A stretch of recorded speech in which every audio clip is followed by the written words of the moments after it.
I commend the bill to the House. The question is that the motion be agreed to. Dr. David Clark. Mr Speaker, this bill would be laughable if it wasn't so tragic. This government aimed, it said at the beginning of its time, to increase exports as a proportion of the economy to 40%. It's now below 30% and dropping. They have failed to generate an export economy. And here is yet one more measure that undermines our domestic producers. This solution, if you can call it that, is a solution to a problem that doesn't exist.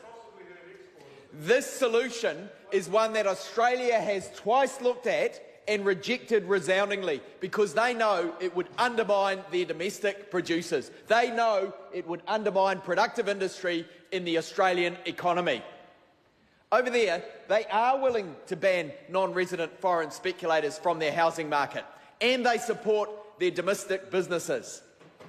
Across the House here, we see from the National Party no such willingness. They back non-resident foreign speculators in our housing market and allow them to bid up prices beyond what New Zealanders can afford, to not even live in the houses. And they are today introducing to this Parliament, a measure that will undermine the competitiveness of New Zealand's domestic producing businesses. There they are, undermining New Zealand's businesses. And the member couldn't even answer a simple question, or several simple questions I put in the committee stages. How does this affect upstream suppliers? The bill doesn't even address that question. The officials that spoke to us in committee acknowledged it didn't address that question. The member, it seems, is not even aware that it doesn't address the issue of upstream suppliers and the effect on their businesses in New Zealand. This bill proposes that we put aside the normal flat rules that WTO standards would suggest were the logical thing to do to create fair markets across jurisdictions, the kind of thing that New Zealand argues for in international fora, that there should be a level playing field where there are no subsidies, massive subsidies from businesses. There is no protectionism across the board. This bill proposes that we put that to one side when it suits us. So when we go to argue at an international trade forum that New Zealand believes in a level playing field, the rest of the world's going to laugh at us and say, no, you oppose those kind of things when it suits you. When it suits you. Right here and now you're saying that you will accept dumped goods from overseas if you think it suits you, if you think it will come into the New Zealand market at a time that you need it to. We know that when this has been needed in the past, like with the Christchurch earthquake, that the Parliament was willing to sit and put through measures that allowed dumped goods or ones that had a countervailing duty element to them into the country. We did that as a Parliament. Why would we want to put that power into one minister's hands? Why would we want to put that discretion into one single minister's hands, particularly when pressure from foreign governments could be applied to that minister to take dumped goods or face challenges when trying to get New Zealand goods into their country? We know that non-tariff barriers are one of the big issues in contemporary trade internationally, and this makes us more vulnerable as a country to pressure placed on one minister. This is a much less robust regime. Now, that is without even mentioning how the government would assess when it was harmful to domestic industry. How much does this government know about emerging technologies, about innovative new companies? This government has allowed fewer new businesses to form than was happening under the previous Labor government.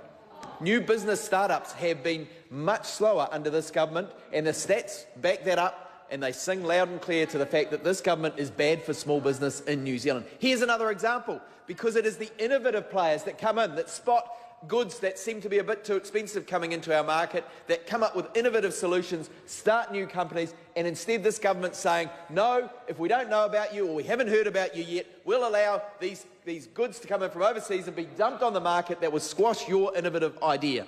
That is the effect of this legislation. And the member has not even addressed that problem in her speech that she made just now.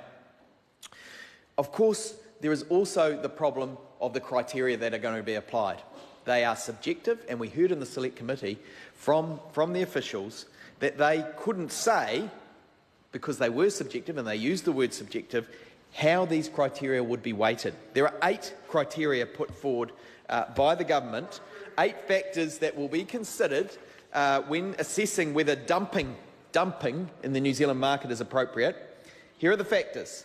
Focus on prices, product choice and availability, product and service quality, the financial viability of the domestic industry, not specified how, employment levels, not specified at what level, and competition in the market, not specified at what level. All of these things are not specified at any particular level. There's 8 of them, and the priority given to one over the other is also not specified. This is basically a blank cheque to the minister to say, at the minister's will, he or she can allow goods to be dumped in the New Zealand market, affecting whatever industry. Possibly, if that industry speaks up, it'll get worse treatment. That's the track record of this government in the last week or so. If anyone opposes what they do, they will knock them on the head and tell them that the government will not be sympathetic to them. That is what's happened. That's the narrow effect, and that is what New Zealanders are worried about with this kind of legislation that concentrates power in one minister's hands and says that the government knows best about innovation in the economy. The government knows better than the WTO in setting a level playing field. The government should just make the decision in the hands of one minister, about how this regime applies. And I don't think that is right, Mr. Speaker, and I think most New Zealanders would say that this bill introduces something that is not ideal for our country. What we need actually is a fresh pair of eyes. We need a fresh approach to these issues. We actually need a new government that will look to make sure that small business is not disadvantaged in this way. A government that actually listens when business submitters come in and say this will jeopardise domestic industries. A fresh approach that when approached by business who come in to make their submissions will say, we understand that this will make your capital decisions more expensive and risky, and that you will be considering going to Australia and not investing in New Zealand as a consequence of this legislation the government is ramming through the House. We need a fresh approach. We need a Labor government, because Labor will listen to those small businesses and to the big businesses and those that produce the exports for New Zealand. We won't be content to manage demise as they have been, as they've watched exports as a proportion of the economy drop year after year under their watch, projected to drop further still. This government has been managing an economy that's based on speculation because they do not understand how to support the productive sector, how to grow exports. They can talk a big game, they can publish glossy brochures, but the facts speak for themselves. We need a fresh look at these things. We need a Labor government that will actually understand small business, that will support people to generate the wealth that we need as a country, so that we're not an economy based on speculation and on selling houses to one another. That is not the way to get rich long term, and I think most New Zealanders understand that and can see that this contributes nothing to that picture. Mr. Speaker, I've touched briefly already on the concern that will be in the international fora for our foreign affairs folks who are over there arguing for a level playing field. As we say, we'll take that level playing field under WTO rules, except where it suits us to do otherwise, and we'll concentrate that power in the hands of one person. I've raised the issue of how this bill solves a problem that doesn't really seem to exist, because when it has arisen in the past, when there has been a need for dumped or these goods affected by countervailing duties to be brought into the country, we have as a parliament agreed that it was a good thing in the case of the Canterbury earthquake. In the Select Committee, it became abundantly apparent that the government didn't really have a rationale for this bill. It's not clear what pressure has been put on them or whose bright idea it was to bring this to the House, but it is a solution for a problem that doesn't exist. Worse than that, it will damage our domestic industries. It will make their investment decisions more costly because it introduces uncertainty. They can be challenged on their investment decisions.